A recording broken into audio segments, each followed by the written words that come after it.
Hello everyone, this is Ange. So, due to several circumstances, which I highlighted in my community tab, I haven't been able to do my typical visual novel monthly recap or other edited videos. I'm out of town, so basically I can only do, I guess we can call lower effort videos. So, what I'm going to do is something I usually don't do, talk about visual novel sales.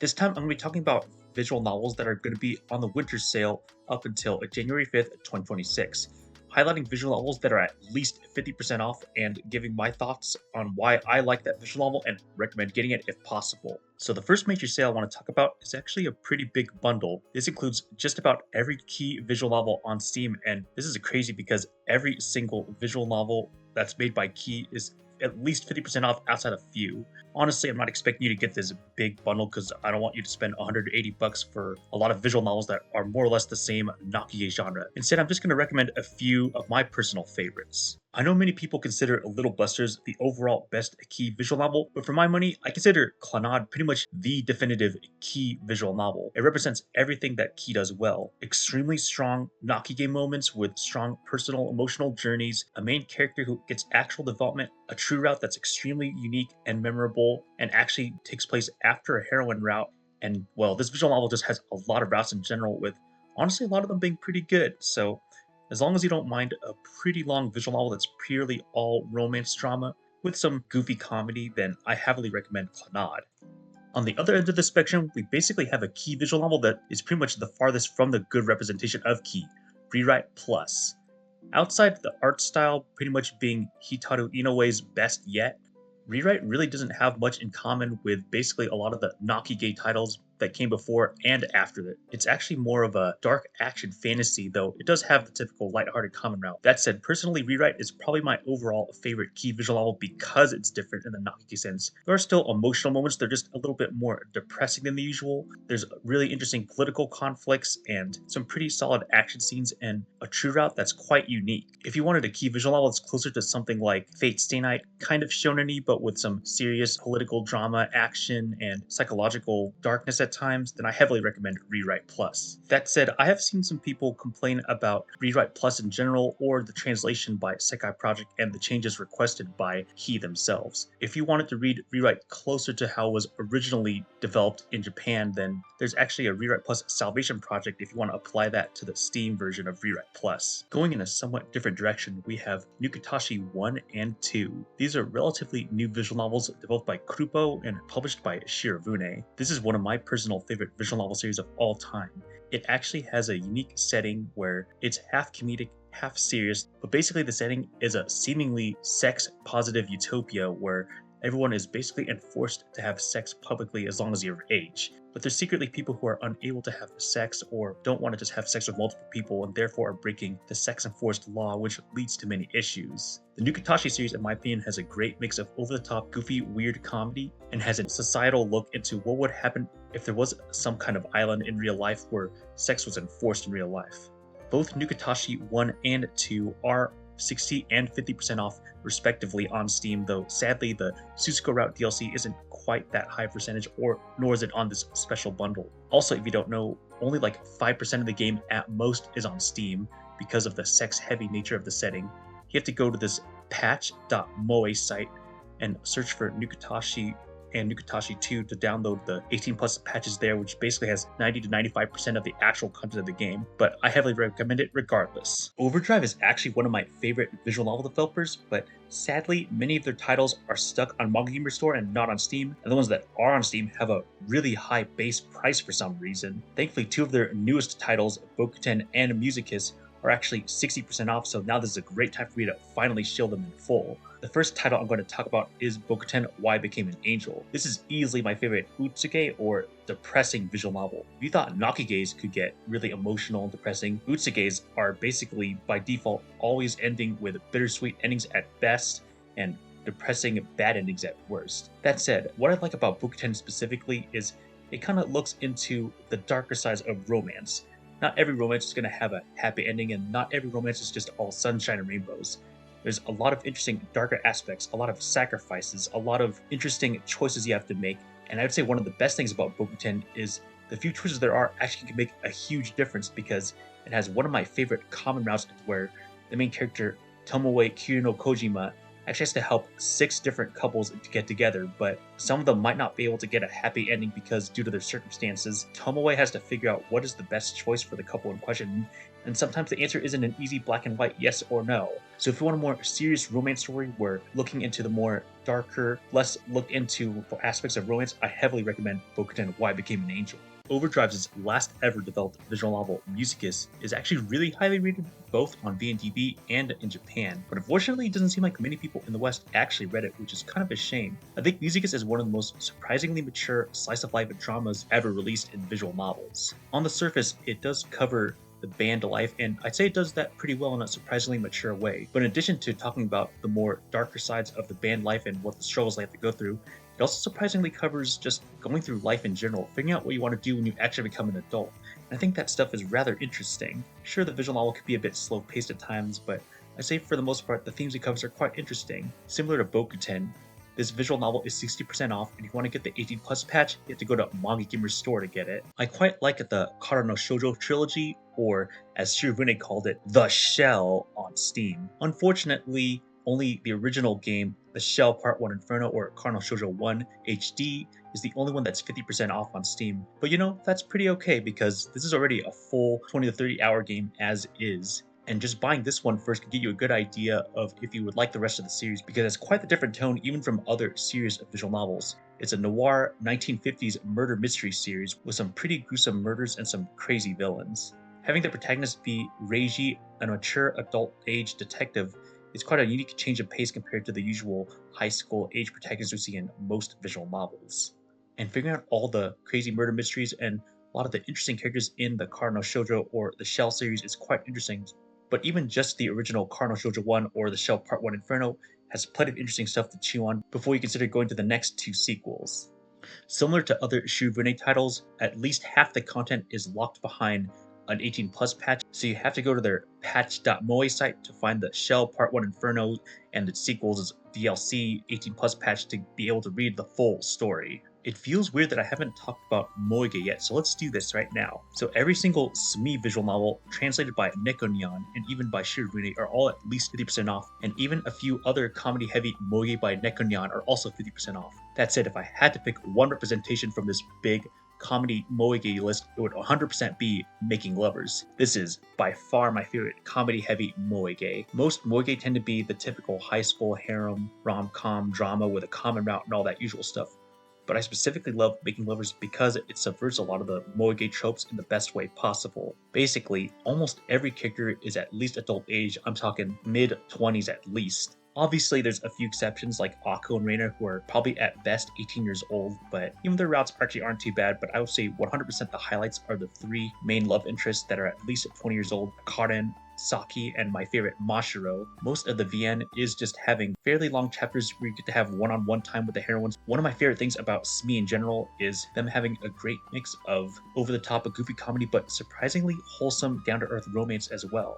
If you just want a visual novel that has a good mix of just hanging out with your favorite heroine while also getting to joke around with them but having some surprisingly wholesome, cute moments with them, I heavily recommend Making Lovers, especially if you want a lighthearted romance story with adult age characters. Continuing on the Moege train, now I'm going to talk about visual novels developed by Poltop, written by Konno Asta, and published by MoeNovel, If My Heart Had Wings and A Sky Full of Stars. There is also Adventure of a Lifetime, but I haven't really finished that yet, but I know a few people who like that title as well. Starting with If My Heart Had Wings or Konosora. This is pretty easily one of my all-time favorite Moege in general. While Making Lovers was a bit more on the comedic side, If My Heart Had Wings is much more on the wholesome side, starting with a theme about gliders of all things, yet somehow it makes this unique setting work pretty well, especially considering that the main heroine, Kotori, is in a wheelchair, something that's quite unique for visual novel heroines, especially in Japan. I like the really wholesome down-to-earth writing. I really like seeing how a glider club has to be the underdog, just being able to have their club even work, and I really like the glider club all coming together for a unique goal, usually to fly to the morning glory in every single route. I love the stories that each heroine has related to wanting to fly into the sky, and in general, this is just an overall really feel-good story, and there's surprisingly pretty good melodrama and character development. Overall, if you just want a really good feel-good story, and you want, or if you want a unique setting with gliders of all things, and you want to learn a little bit more about the science behind them, then I heavily recommend If My Heart Had Wings. That said, it's possible you may have heard that the base translation on Steam is definitely imperfect to say the least. It has a lot of issues like not having references to boobs and just no official way to have 18 plus content. Thankfully, I was able to take part of a fan translation group to retranslate the title from scratch, having a translation that's much closer to the Japanese text and has the 18 plus content by default. Unfortunately, you're going to have to go to the If My Hearted Wings subreddit to get this patch, but I'll link that in the description below. While stargazing may not be as exciting or as action-packed as riding a glider, the A Sky Full of Stars visual novel, also by Konno, Asta, and Pulltop, is still a great, wholesome, down-to-earth visual novel. If anything, while If My Hearted Wings is great, it does tend to repeat the same conclusions for all 5 of its routes. A Sky Full of Stars tends to be a lot more varied. Despite it being all about stargazing, every heroine has their own unique goals about stargazing, with my personal favorite route having a particularly great subversion about how a heroine has to pursue something that's not related to stargazing. Regardless, this visual novel is really down to earth, really cozy, with some very likable main heroines and even some sub-heroines. There is a bit of romance melodrama, and the common mount is pretty unique in that it focuses a lot on the childhood friend flashback, more specifically, a childhood friend love triangle where the main character Akito and his 2 childhood friends knew each other as kids, but when they meet together at the present, then there's a lot more interesting drama about how the main character Akito has to learn to love the stars again, and there's just some really solid, personal, wholesome stories just in the common route alone, and even the heroine routes have interesting stuff to go off of. So if you just want something comfy and cozy and you want to learn just a bit more about stargazing, then I heavily recommend A Sky Full of Stars. However, similar to If My Hearted Wings, there is no official 18 plus patch, but unlike If My Hearted Wings, I would say A Sky Full of Stars is actually pretty readable translation-wise as is on Steam. While I do not think the 18s are necessary at all for A Sky Full of Stars, it's literally just porn for the sake of porn. If you really, really need your porn in a wholesome slice of life visual novel, as of now, there's only a AI restoration patch just to AI translate the H scenes. I know that AI is generally frowned upon, especially online, but I mean, this is basically the closest you'll get, and let's be real, H scenes don't exactly have the most complex dialogue, so if you just really need those H scenes for some reason, then you can go to this page where someone called Mel used Claude 3.7 Sonnet to translate the H scenes, and it's pretty easy to install this patch if you really want it, but like I said, you can enjoy the original Sky Full of Stars visual novel just fine without the H scenes. I've mostly been talking about popular-ish Moege. I wanted to talk about one that's more underrated and one that's actually 80% off on Steam. I'm talking 8-0. That is Ninki Seiyuu, How to Make a Pop Voice Actress. The main thing that sticks out about this title is how the 3 main heroines have their own struggles getting into the voice acting industry, and figuring out what those are and having the main character help them with said issues are quite interesting. I also think all 3 heroines are decently likable in their own right. But just keep in mind, one of them is the main character's little sister. I actually think she's actually kind of likable for a little sister, but if you're not into incest, you could probably skip her route and mostly be fine, but I think her story is still likable regardless. Speaking of which, the romance part of Ninki Seiyuu is a bit lighter compared to your average Moege, so if you want something with a lot of romance focus, this probably isn't the VN for you, but if you want something that focuses a little bit more on the theme or industry that is the main theme of the visual novel, this could be one worth checking out. Like other Shirogune visual novels on Steam, you have to get the 18 plus patch on their patch.moe site. I'm pretty sure the little sister route is unable to be viewed with just the base Steam version, so if you want to read that and see all the H scenes, then you have to get the Ninki Seiyuu 18 plus patch on patch.moe. There's a big Muv-Luv bundle on Steam, and surprisingly, literally every Muv-Luv visual novel on Steam is at least 50% off. So if you're one of those people who just wants to read everything, you can go ahead and purchase this bundle if you really want. That said, on a personal level, I've only read the original trilogy, aka just Muv-Luv and Muv-Luv Alternative. I have some issues that prevent it from being one of my personal all-time favorites, but it is the highest rated visual novel for a reason, and I think original trilogy is worth reading at least once. While we're on the topic of mechas, one that I personally like more than the Muv-Luv series is Baldr Sky, developed by Giga and translated by Sekai Project. I personally like Baldr Sky more because the mecha gameplay is something you actually get to control in kind of a pseudo mecha fighting game style. If you're not super into fighting games or mecha, you can at least put the gameplay on super simple mode so you can just kind of mash through, but I personally had a lot of fun with normal mode. But gameplay aside, I think the story is quite good as well, with a dystopian setting, a revenge story featuring the protagonist, and a lot of mysteries around the world that you just can't figure out, some really interesting politics, and some pretty interesting heroines. If you're ready for a 70+ hour adventure between 6.5 routes, then you're in for a treat with Baldr Sky. One of the biggest surprising sales is for Root Double Before Crime After Days. More specifically, it's 75% off, which I consider a steal for this underrated mystery-heavy visual novel. It was developed by Regista and published by Sekai Project. What I like about Route Double is that it was written by Nakazawa, who wrote Remember 11. I like the unique route structure of the system, where there's basically four chapters: Route A, B, C, and D. It is recommended you read them in order, and I would say Route A is generally considered the best part of the game because it's just great pacing, with having most of the main characters be trapped underground and trying to find their way out, while also finding out who they can trust among the group and just trying to do their best to survive while still finding out the mysteries of how they got into the situation they did. The other routes are a little bit more hit or miss, but I still generally like them, like how Route B is more about the flashback of how the story started, and I won't give away the rest of the routes, but I like how there's a mix of interesting sci-fi with characters being able to have psychic powers, but also featuring characters who are just normal rescue workers, and figuring out how all 9 characters got trapped underground together was really interesting, and seeing how they interact and develop by the end of the story is quite interesting to watch, and that is why I heavily recommend Route Double Before Crime After Days as an underrated mystery visual novel, especially for 75% off. The Science Adventure is a pretty big visual novel series, and I know most people generally prefer Steins Gate as their overall favorite in the Science Adventure series, but for my money, I think the Chaos duology is easily my favorite part in the entire series, and it's not even a contest. That said, I consider Chaos Head Noah a lot worse than Chaos Child, but it's still decently interesting for what it is. I think the main problem is a lot of the times you just don't get to see a lot of the girls because they're just so separate from each other, and you don't get to see them on screen a lot of the time. Thankfully, the main reason I'm bringing up the Chaos duology series because Chaos Child is easily one of my favorite visual novels,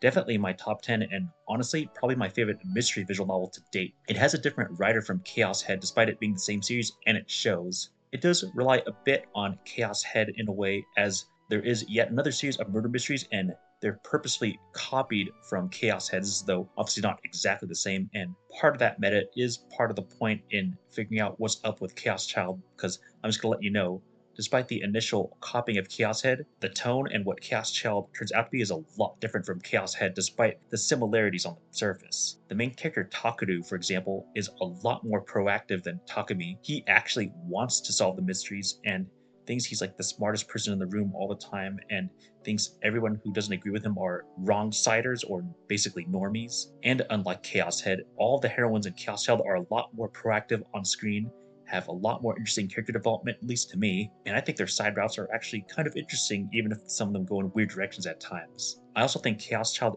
integrates the supernatural parts a lot better into the story than Chaos Head, which in my opinion kind of came at a little bit too late, especially since the whole point of Chaos Head was figuring out what was going on, while in Chaos Child there is a bit of figuring out what's going on with the murders, but also mostly figuring out what's up with the main heroines and figuring out how their magical powers tie to their personalities, which I thought was a lot more interesting than what they did with Chaos Head. It's worth noting some hardcore science adventure fans consider the default base Steam versions of Chaos Head Noah and Chaos Child to be somewhat flawed releases, both in the translation sense and the fact that sometimes they don't translate things consistently, or that they don't translate CGs or subtitles or such, or in Chaos Child's case, there's a certain part in the gameplay that's hard to advance if you can't see what's properly English translated. Thankfully, if you go to their Sononome.nome site, there is a Chaos Head Noah overhaul patch and a Chaos Child improvement patch.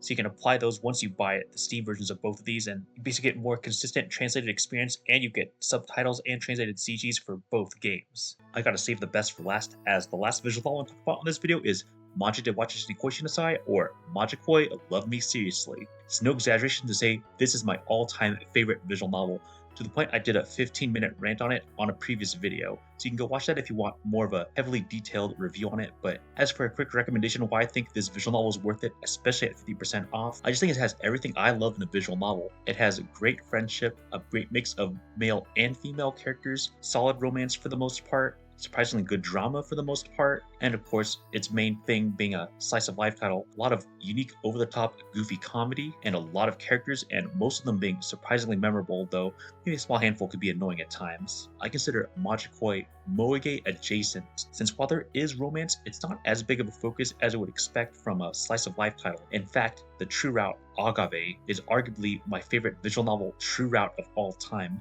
and it has almost zero romance, going to show that while Majikoi is capable of decent romance, it was clear that its original goal was to focus more on the Cosma family, the main friend group, and they are some of my favorite main characters in visual novels to date. If you want a slice of life title with a little bit more uniqueness compared to just the typical finding a girl in a harem that you want to date and that's it, something with a lot of fun action scenes, something with good friendship scenes, something with a unique fighting girl premise, all that stuff, I think Majikoi is definitely a great visual novel to pick up. Just keep in mind to pay for the 18 plus patch on Jast, you have to pay $4 whole for it. So if you don't want to do that, you can just reach out to me and I'll give it to you for free. Also, a notable thing about the Steam release of Majikoi is that you'll notice that only 10 characters are voiced, and well, I mean, considering that there's almost 50 recurring characters in Majikoi, you're just gonna feel weird when only 10 of them can actually talk. Thankfully, in the original Japanese version, just about every single character besides Yamato, the main character, are fully voiced. So if you want to see all those fully voiced characters, you have to go to the Majikoi subreddit to get a patch that makes sure every single character that was voiced in the original Japanese version can be voiced in the Steam version as well. The subreddit also has optional patches for things like how they localize the hermit crabs, but I'll add a link to the description so you can at least get the voice patch. And there you have it, some visual novels that are on the Steam Visual Novel Winter Sale up until January 5th, 2026 that are at least 50% off. You only have a few weeks to get them, so make sure to get them as soon as you can if possible. Obviously, I didn't list every single visual novel that is at least 50% off. I made a Reddit post on that if you want to see the full list of visual novels that are on sale. If you have any thoughts on the visual novels that are on sale up until January 5th, 2026 for the winter Steam sale, feel free to leave a comment below.